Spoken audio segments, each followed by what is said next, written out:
Time for Alamogordo Town News on Crazy Radio. I'm Anthony Lucero. When it comes to news on 95.1 FM, weather always comes first. There are severe weather concerns over portions of the northern and central high plains, as well as portions of the northeast and mid-Atlantic. There are also excessive heat warnings and watches, as well as advisories over Southern California, the southwest U.S., the central plains, and southern high plains.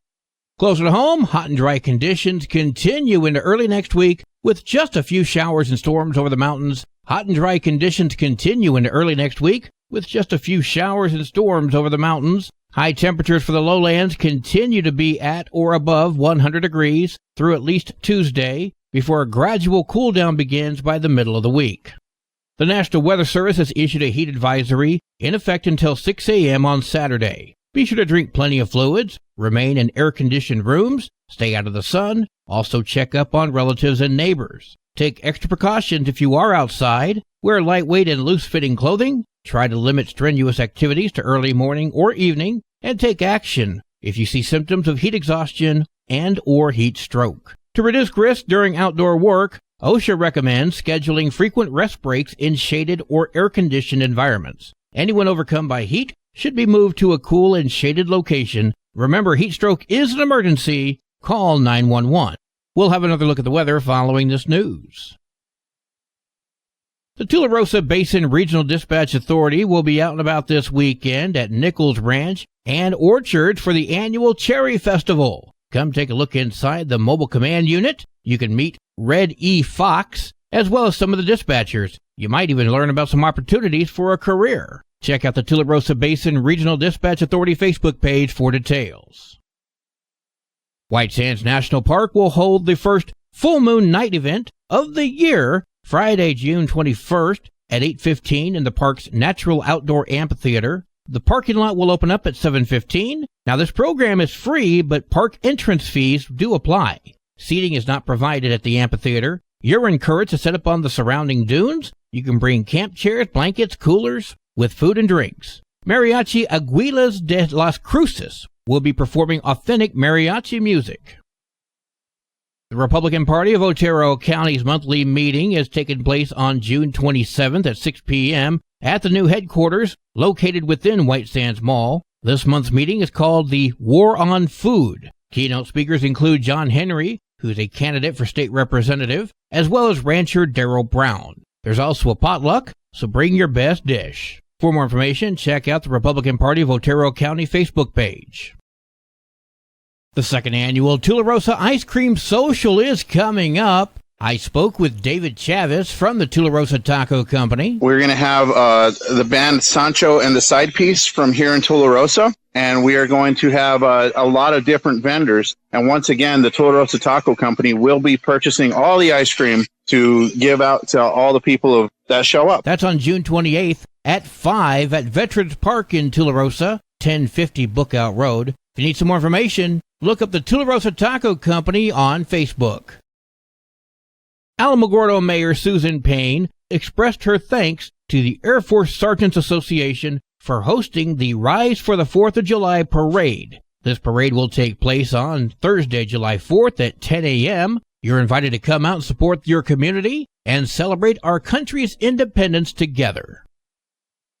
Alamogordo's District 5 annual citywide cleanup is happening on Saturday, July 20th from 7 until noon. The main site for the cleanup is at Dudley School. Gather up all your trash and unwanted items, bring them to the dumpsters at Dudley School. There will also be free shredding available on site from 10 until 12. The district with the most trash delivered and disposed of wins, as all city commissioners are participating in this competition. Well, today is Friday. It's time for a Cat Chat at Kitty City NM. Hi, this is Kathy Denton with Kitty City, and welcome to this week's edition of Cat Chat. This week, Kitty City is featuring 4 litter mates who will be 2 years old in August. 2 boys, Harley and Grayson, and 2 girls, Gracie and Abby. They have been at Kitty City since February 2023. Prior to Kitty City, these 4 kittens were fostered, and the foster said they were some of the sweetest kittens she had ever had. Although they were afraid at first, they soon became comfortable and settled right in. Every morning, they were always waiting at the door for her. They sat on her lap and watched TV. They also enjoyed playing with her own cats. When the kittens were 6 months old, it was time for them to leave their foster home, and after their spay and neuters, they came to Kitty City. They soon settled into their new routine and surroundings at Kitty City and are happy and playful residents. They are not your typical affectionate cuddle buddies, but that doesn't mean they are not noteworthy. Today, we're going to feature little Abby. Abby is a light gray, short-haired female tabby. She is cute, sweet, and petite. She did not grow as large as her litter mates. Abby has a mysterious air about her. In the last few months, she has become more bold and began hanging around with the workers, volunteers, and visitors. She is quite chatty, and the sounds she makes are like little chirps. She chirps when she is attempting to get our attention, and she chirps when we play with her. Her favorite play toys are wands. What is so interesting about Abby is that she really likes young children and is not at all fazed when being touched or handled by them. Normally, the one-on-one time with people is initiated solely by her, but lately, Abby has allowed our volunteers to pet her, all the while chirping away. Abby is not your average lovey-dovey lap cat, but this little enigma of a kitty is someone special. Abby and her brothers and her sister can be seen at Kitty City Adoption Building at 56 Stanley Ranch Road, where they are free roaming in the front area. Or you can check out Abby and all the Kitty City cats and kittens on our website, www.kittycitynm.com. Tomorrow, Saturday, June 15, please join Kitty City and Alamogordo Animal Control at the White Sands Mall for an adoption event from 10 a.m. to 4 p.m. We will have cats, kittens, and dogs ready for their forever home. Kitty City Summer Special is the first cat or kitten for full price and the second cat or kitten for half price. Stop by the White Sands Mall tomorrow, June 15, and all the other Saturdays in June 22 and 29 for the cats and kittens and dogs that need adoption. Your forever friends are waiting for you. This has been this week's edition of Cat Chat. I'm Kathy Denton, and I will be talking to you next week from Kitty City. Kitty City and you. No one loves them better. This Kitty City report was sponsored by Maya's Collectibles. It's a shame that Abby's chirps didn't come across better. You know animals, they do what they want when they want.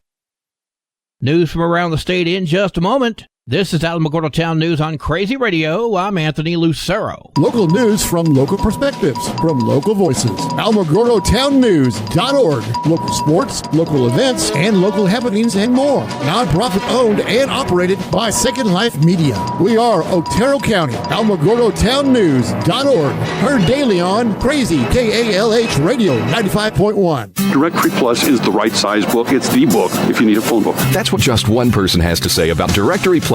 With its red cover, features, colorful yellow pages, and lots more, it's no wonder people all over use Directory Plus. It has so much more information. You can cross-check phone numbers or addresses or pretty much anything.